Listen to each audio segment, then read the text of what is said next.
Hello students, welcome to our YouTube study channel mathematics. तो इस video में करने वाले हैं क्लास 9 की चैप्टर 7 की थ्योरम नंबर 7.6। तो ये जो थ्योरम है वो एक्सरसाइज 7.4 के लिए बहुत इंपॉर्टेंट है। इवन यही नहीं, 7.7, 7.8 ये दोनों ही थ्योरम, ठीक है, वो दोनों थ्योरम और ये थ्योरम, यानी टोटल 3 थ्योरम ये एक्सरसाइज 7.4 के लिए बहुत ज़्यादा इंपॉर्टेंट है। तो मैं आप सबको यही कहूँगा कि एक्सरसाइज 7.4 करने से पहले इन तीनों वीडियोज़ को ज़रूर देख लें। तो आप अपने थ्योरम की तरफ बढ़ते हैं, तो जिसमें दिया है हमें कि if two sides of a triangle are unequal the angles opposite to the longer side is larger और ग्रेटर। सिंपल है, देखो क्या बोल रहा है हमसे कि किसी भी ट्रायंगल में अनइक्वल साइड्स, कोई भी अनइक्वल दो साइड, कोई भी अनइक्वल दो मान लो, जैसे मान लो ए बी और ए सी, ये दोनों क्या अनइक्वल है। तो इसमें बोल रहा है कि इसमें से जो लंबी वाली साइड होगी उसके सामने वाला एंगल सबसे बड़ा होगा। तो ए बी और ए सी में सबसे लंबी साइड कौन सी है? ये वाली है, ठीक है, ए सी लंबी है। तो इसके सामने वाला एंगल ये कौन सा है? ये एंगल बी, ये बड़ा होगा किससे? इसके सामने वाले एंगल से। इसके सामने वाला एंगल ये है, ठीक है, तो ये बड़ा हुआ। तो वैसे हम देख सकते हैं आराम से, है ना, ये ऑलमोस्ट 90 डिग्री एंगल बना रहा है और ये अभी भी एक्यूटी बना रहा है। तो प्रैक्टिकली तो हम पहचान जाएंगे, लेकिन क्या है, हमें प्रूव करना है इसको, ठीक है। तो इसको प्रूव करने के लिए हमें क्या क्या दिया है? इसमें हमें दिया है एक ट्रायंगल, उसके अंदर क्या दिया है हमें बोला जा रहा है, क्योंकि हम इस लाइन को लेके चल रहा है, ये वाली और ये वाली लाइन को, तो हमें दिया जा रहा है कि जो ए सी लाइन है वो ग्रेटर है कि इसके ए बी के, ठीक है, हम इतना ही दिया जा रहा है, इससे ज़्यादा कुछ नहीं दिया जा रहा। तो हम लिख लेंगे इधर given in triangle A B C A C is greater than A B, ठीक है, ये दिया जा रहा है हमें प्रूव क्या करना है? ए सी के सामने वाला एंगल कौन सा है? B, angle B is greater than angle C, हमें ये प्रूव करना है। तो हम लिख लेंगे इसको भी कि to prove angle B is greater than angle C, ठीक है, एंगल सी, अंडरस्टैंड, समझ में आया आपको? तो अभी ये ऐसे ही तो प्रूव हो नहीं जाएगा, हमें क्या है इसमें कुछ एक्स्ट्रा काम करना पड़ेगा। वो क्या है? एक कंस्ट्रक्शन करनी पड़ेगी। हम कंस्ट्रक्शन क्या करेंगे कि हम एसी साइड पर कोई एक ऐसा पॉइंट लेंगे जिसका मेजरमेंट ए बी के इक्वल होगा, ठीक है। लेट्स सपोज कि हमने यहाँ पे डी पॉइंट ले लिया, तो हम ये कहेंगे कि ए डी और ए बी ये दोनों साइड क्या है? इक्वल है। हम इस तरह से बोलें, मान लो हमने ये पॉइंट लिया है, तो हम कहेंगे कि ए डी और ए बी ये दोनों क्या है? इक्वल है, ठीक है। हमको ऐसे पॉइंट लेना है डी को, और आगे क्या करेंगे? हम इन दोनों पॉइंट्स को ज्वाइन कर देंगे, बी और डी को, ठीक है, इनको ज्वाइन करेंगे। तो इधर लिख लेते हैं हम कि कंस्ट्रक्शन में क्या है कि टेक अ पॉइंट, कौन सा पॉइंट है? D, take a point D on A C. अब ये डी पॉइंट हमें कैसे लेना है? हमें लेना है सच दैट, ऐसे लेना है कि ए बी और ए डी क्या हो जाए? इक्वल हो जाए, ठीक है, समझ गए आप? आगे हमने क्या, बी को डी से ज्वाइन कर दिया है ना, एंड ज्वाइन बी डी, समझ गए? और कुछ कर सकते हैं हम? बिल्कुल कर सकते हैं। हम क्या है, इन एंगल्स को नाम दे सकते हैं, ठीक है। लेट्स सपोज करो कि इस एंगल को दे दिया हमने एंगल 1 नाम, इसको दे दिया एंगल 2, इसको एंगल 3, 1 2 3, 3 एंगल का नाम दे दिया हमने। इसको नाम नहीं दे क्योंकि ये एंगल सी है, इसके पास नाम खुद का। तो इधर लिखेंगे हम कि let angle A B D is equal to 1। इसी तरह से angle D B C is equal to 3, angle A D B is equal to 2। ये हमने लेट कर लिया है, ये एंगल्स के नाम है, ठीक है। इधर एंगल्स लिख दो, एंगल 1, एंगल 3, एंगल 2। इससे क्या होगा, ये पूरा नहीं लिखना पड़ेगा बार बार, समझ गया? तो इसका हम प्रूफ देखते हैं अब। प्रूफ, तो प्रूफ में हम सबसे पहले क्या करेंगे, ये वाला ट्रायंगल लेंगे, ट्रायंगल ए बी डी, ठीक है। इस ट्रायंगल हम देखें क्या कर सकते हैं। So in triangle A B D, तो देखो ए बी डी ट्रायंगल में क्या था, A B is equal to A D, है ना, यानी ये साइड और ये साइड क्या थी, इक्वल थी। क्यों? क्योंकि हमने भाई ऐसे ही पॉइंट लिया था ना कि ये साइड और ये साइड इक्वल हो जाए।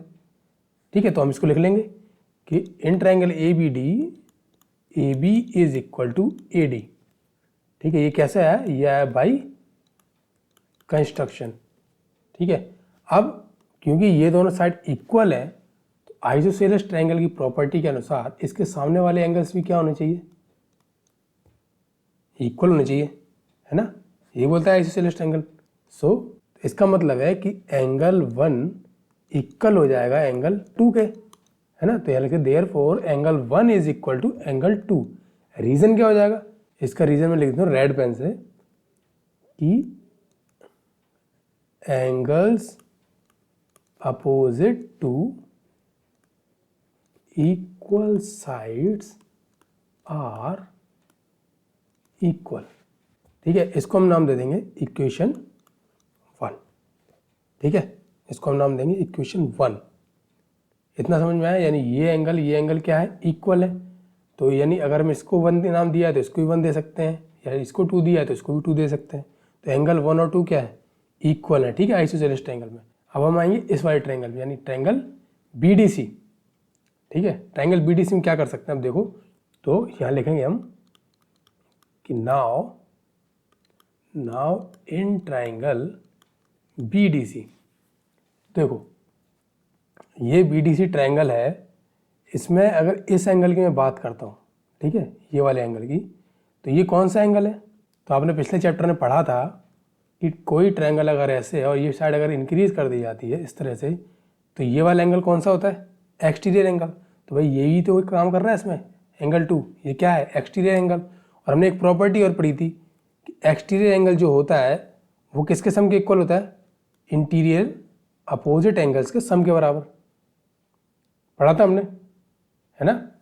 तो इधर लिखेंगे हम कि we find angle 2, we find that angle 2 is an exterior angle। Exterior angle किसका एक्सटीरियर एंगल है, ये एक्सटीरियर एंगल ऑफ BDC। ठीक है, और हम ये भी जानते हैं कि जो एक्सटीरियर एंगल होता है वो किसके इक्वल होता है, इन दोनों के सम के इक्वल होता है। इसका क्या मतलब है, इसका मतलब यही है कि जो एक्सटीरियर एंगल होता है वो क्या इंटीरियर एंगल से बड़ा होता है हमेशा, है ना। भाई सीधी बात है, ये एंगल होगा तो इन दोनों के सम से छोटा होगा, ये भी एक थ्योरम है। तो ये जो दो एंगल हैं वो इसके सम के बराबर है, यानी कि ये दोनों ही एंगल क्या है, इससे छोटे होंगे, है ना। तो हम ये लिखेंगे कि and we know that exterior angle is always greater than interior angles. समझ गए। तो इसका क्या मतलब हो गया कि जो एंगल 2 है वो ग्रेटर होगा एंगल 3 के। तो angle 2 is greater than angle 3। और क्या है, और एंगल 2 जो है वो एंगल C के भी ग्रेटर होगा, है ना, एंड एंगल C। समझ गए, इसको हटा दें, इसको नाम देते हैं इक्वेशन 2। तो हम ये कह सकते हैं एंगल 2 और एंगल 1 ये दोनों क्या है, इक्वल है ना। हमने यहाँ बताया था ना कि एंगल 1 एंगल 2 क्या है, इक्वल है। तो हम लिख सकते हैं इधर कि फ्रॉम इक्वेशन 1 एंड 2, तो जहाँ जहाँ 2 है वहाँ हम 1 लिख सकते हैं। समझ गए, जहाँ 2 है वहाँ हम 1 लिख सकते हैं। तो हम यह लिख सकते हैं कि angle 1 is greater than angle C। तो ये हो जाएगा angle 1 is greater than angle C। समझ गए। लेकिन क्या है कि एंगल 1 एंगल 3 से भी बड़ा है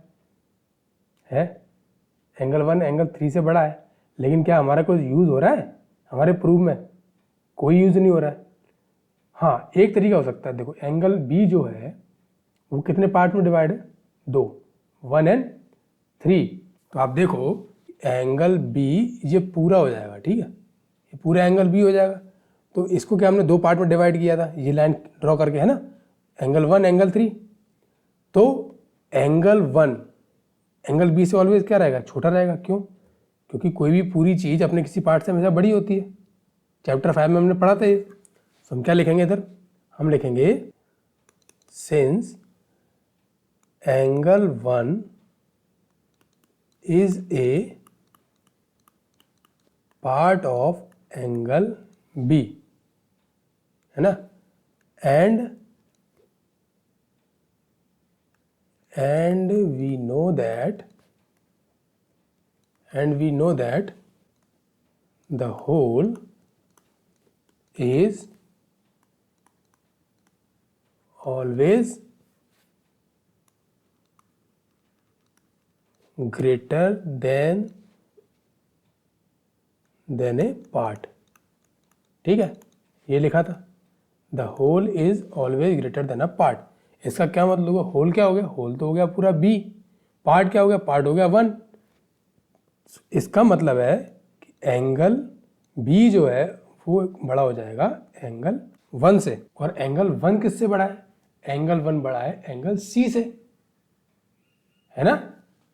अगर मैं इसको स्टेटमेंट 3 मान लेता हूँ और इसको 4 मान लेता हूँ, ठीक है, इसको 3 इसको 4 मान लेता हूँ, तो मैं क्या कह सकता हूँ कि फ्रॉम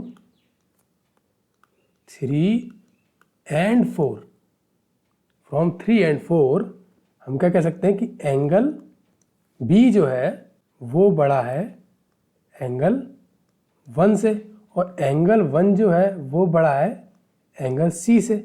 मैं इनको हटा देता हूँ बीच में से, तो क्या हो जाएगा, एंगल बी जो है वो बड़ा हो जाएगा एंगल सी से, है ना। और यही हमें प्रूव करना था कि angle B is greater than angle C. तो हमने यही प्रूव कर दिया, angle B is greater than angle C. आगे लिखेंगे हम क्या, हैंस प्रूव्ड। थोड़ी थियोरेटिकल थ्योरम है बट कॉन्सेप्ट क्लियर करेगी आपको, ठीक है। तो अगर आपको एक बार में समझ में नहीं आ रही है तो आप दोबारा समझो, तिबारा समझो, जब तक समझ में नहीं आई तब तक समझो, 2-3 बार प्रैक्टिस करो, रटो मत, बस कॉन्सेप्ट क्लियर करो। क्योंकि इन तीनों थ्योरम्स के अगर आपके कॉन्सेप्ट क्लियर हो जाएंगे तो आई होप आपको थ्योरम समझ में आई है। अगर समझ में आई है तो वीडियो को लाइक कर दें और अपने दोस्तों में भी शेयर करें।